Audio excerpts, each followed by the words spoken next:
અમદાવાદના પ્લેન ક્રેશની દુર્ઘટનાને લઈને વડોદરાના સાંસદ ડોક્ટર હેમાંગ જોશીએ દુઃખ વ્યક્ત કર્યું હતું। અમદાવાદના મેઘાણીનગરમાં સરદાર વલ્લભભાઈ આંતરરાષ્ટ્રીય એરપોર્ટ પર ટેક ઓફ કરતી વખતે એર ઇન્ડિયાની અમદાવાદથી લંડન જતું પ્લેન ક્રેશ થયું હતું। મેઘાણીનગર વિસ્તારમાં ગોડા કેમ્પ નજીક આઈજીબી કમ્પાઉન્ડમાં આ ઘટના બની હતી। આ દરમિયાન દૂર સુધી ધુમાડાના ગોટે ગોટા જોવા મળ્યા હતા, જેથી આસપાસના રહીશોમાં ભય ફેલાઈ ગયો હતો। આ દુર્ઘટનામાં 100થી વધુ લોકોના મૃત્યુ થયા હોવાના અહેવાલ સામે આવ્યા હતા। આ પ્લેનમાં વડોદરાના પણ કેટલાક નાગરિકો હોવાનું સામે આવ્યું હતું। ત્યારે આ મામલે વડોદરાના સાંસદ ડોક્ટર હેમાંગ જોશી વડોદરા એરપોર્ટ ખાતે પહોંચ્યા હતા અને મુસાફરોની માહિતી મેળવી હતી। આ દરમિયાન તેમણે પ્રતિક્રિયા આપતા દુઃખ પણ વ્યક્ત કર્યું હતું। વડોદરાનું સમગ્ર વહીવટીતંત્ર અને અમે લોકો સર્વે મળી અને ઇમિગ્રેશન વિભાગ અને એર ઇન્ડિયાના જે ઓપરેટર્સ છે એમના સાથે સંપર્કમાં છીએ।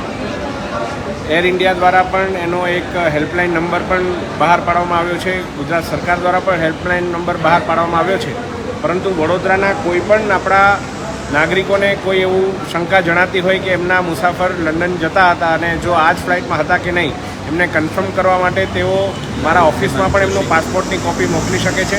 આપણે એ બાબતને વેરીફાઈ કરવાનો પ્રયત્ન કરીશું અને વહેલામાં વહેલી તકે એમને એમના કોઈ સગવડ મળે એ માટેનો પ્રયાસ કરીશું।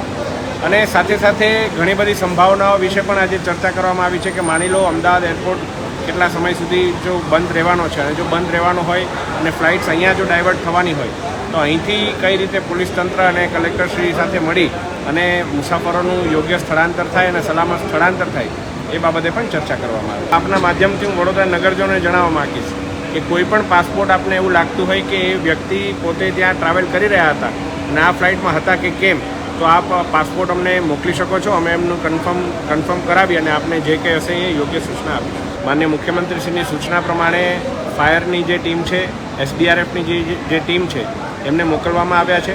અને સાથે સાથે જે આપે કહ્યું કે જે લોકોના નામ આપણે અત્યારે સમાચારમાં આવી રહ્યા છે, મને લાગે છે કે ભગવાન આ સમાચાર ખોટા હોય અને કોઈ આ બાબતમાં સચ્ચાઈ ના હોય અને બને ત્યાં સુધી વધારેમાં વધારે લોકોનો જીવ બચ્યો હોય એ માટેની હું પ્રાર્થના કરું છું। જે વિમાન જે મેડિકલ કોલેજના હોસ્ટેલ કેમ્પસ પર જે ઇમારત પર જે પડ્યું ત્યાં હોસ્ટેલની અંદર પણ કોઈ વિદ્યાર્થીઓ ત્યાં હતા, તેઓ પણ સુરક્ષિત રહે એને લઈને પણ હું પ્રાર્થના કરું છું। સમાચારોના સતત અપડેટ માટે TNN ન્યૂઝને YouTube પર સબસ્ક્રાઇબ કરી બેલ આઇકોન પ્રેસ કરો અને અમારી સાથે જોડાયેલા રહો Facebook, Instagram અને Twitter ઉપર।